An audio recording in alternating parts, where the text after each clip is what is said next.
Tahukah semua apa itu stunting? Menurut penjabarannya, stunting adalah perawakan pendek atau merupakan gangguan pertumbuhan yang sebagian besar disebabkan oleh masalah nutrisi kronis sejak bayi dalam kandungan hingga masa awal anak lahir yang biasanya tampak setelah anak berusia 2 tahun.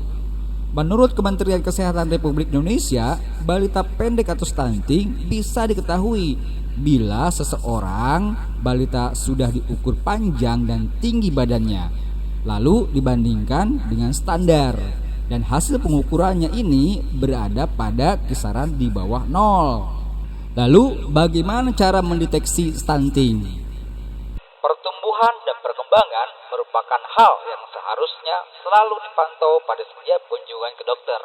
Pemantauan pertumbuhan anak biasanya dilakukan dengan memvlog berat badan dan tinggi badan ke dalam suatu kurva pertumbuhan. Seorang anak dikatakan pendek jika tinggi badan atau berat badan menurut usia lebih dari 2 standar deviasi di bawah median kurva standar pertumbuhan yang ditetapkan oleh WHO. Faktor apa saja yang mempengaruhi stunting tersebut? Stunting disebabkan oleh faktor lingkungan dan genetik. Faktor lingkungan yang berperan dalam menyebabkan stunting antara lain status gizi ibu, pola pemberian makanan kepada anak, kebersihan lingkungan, dan angka kejadian infeksi pada anak. Faktor lingkungan merupakan aspek penting yang masih dapat diintervensi sehingga stunting dapat diatasi. Selain disebabkan oleh lingkungan, stunting juga dapat disebabkan oleh faktor genetik dan hormonal. Akan tetapi, sebagian besar stunting disebabkan oleh masalah malnutrisi.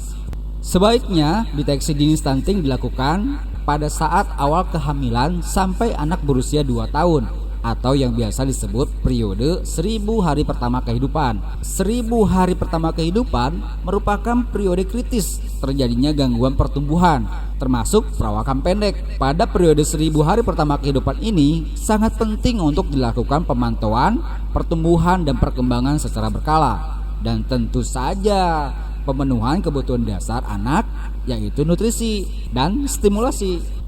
Apakah semua anak perawakan pendek disebut stunting? Tidak semua, teman-teman. Tidak semua anak pendek itu disebut stunting. Sebenarnya hal ini dapat dicegah dengan cara memberikan nutrisi yang maksimal saat awal-awal kehidupannya, yaitu pada 1000 hari pertama kehidupan. Ayo cegah stunting dari sekarang. Kabupaten Subang siap zero stunting. Subang Jawara.